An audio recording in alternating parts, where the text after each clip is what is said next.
Եթե տանը միայն վարունգ կա, դա դեռ չի նշանակում, որ պետք է սովորական աղցան պատրաստեք։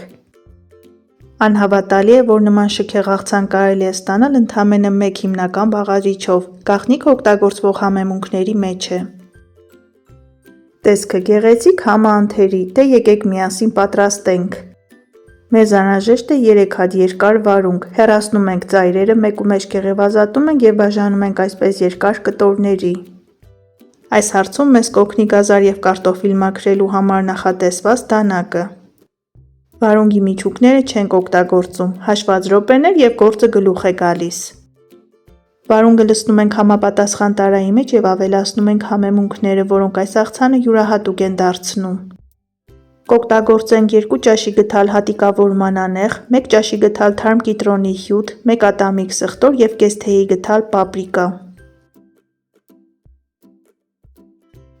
Մի փոքր կծվահամ հաղորդելու համար սև պղպեղ ենք ավելացնում, աղեստ ճաշակի և ամենակարևոր բաղադրիչը՝ նռան օշարակ։ Այս ամենը ցողում ենք ձիթապտղի ձեթով և մի լավ խառնում ենք, բույրը պարզապես անմահական է։ Մատուցում ենք անմիջապես և վայելում ենք ընդամենը մեկ բաղադրիչով պատրաստվող այս յուրահատուկ և տարբերվող աղցանը։ Բարյա խորժակ։